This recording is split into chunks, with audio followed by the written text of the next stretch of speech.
എന്താ സംഭവിച്ചെന്താ? ഞാൻ BJPന്റെ മുൻ മണ്ഡലം വൈസ് പ്രസിഡന്റായിരുന്നു.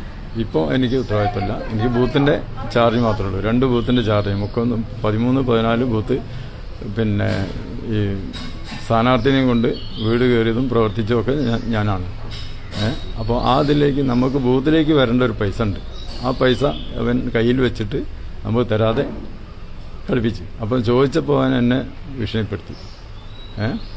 ഇപ്പം ഞാൻ പറഞ്ഞത് ഇതിൻ്റെ പുറത്തുനിന്ന് കൊണ്ടുവരുന്ന പൈസയല്ല. അപ്പോൾ അതുകൊണ്ട് ആ പൈസ കൊണ്ട് കൊണ്ടുതരണം എന്ന് പറഞ്ഞു. എന്തായി പറഞ്ഞാൽ എന്നെ ശരിയാക്കുന്നുണ്ട്. അങ്ങനെ മണാശ്ശേരിയിൽ ഇപ്പോൾ അവൻ വേറൊരുത്തിന് 2-3 ആളെയും കൂട്ടിയിട്ട് ഇവിടെ എത്തിയത്. അപ്പോൾ അവൻ്റെ കയ്യിൽ ചുരിക ഉണ്ടായിരുന്നു. ആ ചുരിക ഉപയോഗിച്ചിട്ടാണ് എന്നെ കുത്തിയത്.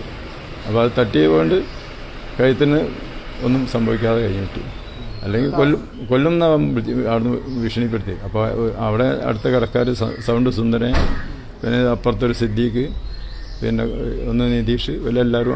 അപ്പോൾ ഇവരൊക്കെ ഇടപെട്ട് പിടിച്ചതിൻ്റെ പേരിലാണ് അവനും. അതെ, ഓരോ ബൂത്തിലേക്കും വരേണ്ട പൈസയാണ്.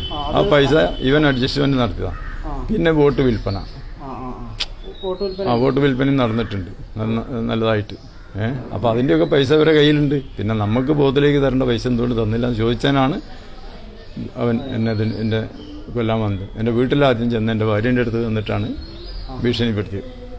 അപ്പോൾ എന്നെ വിളിച്ചവൻ, ഞാൻ പറഞ്ഞു നീ അവിടെ ചെന്നിട്ട് നീ എൻ്റെ അടുത്ത് വാ, ഞാൻ മുക്കത്തിൻ്റെ. അങ്ങനെ അഭിലാഷിൻ്റെ അടുത്ത് വന്നത്. അവിടുന്ന് ആണ് ഈ സംഭവങ്ങളൊക്കെ ഉണ്ടാകുന്നത്.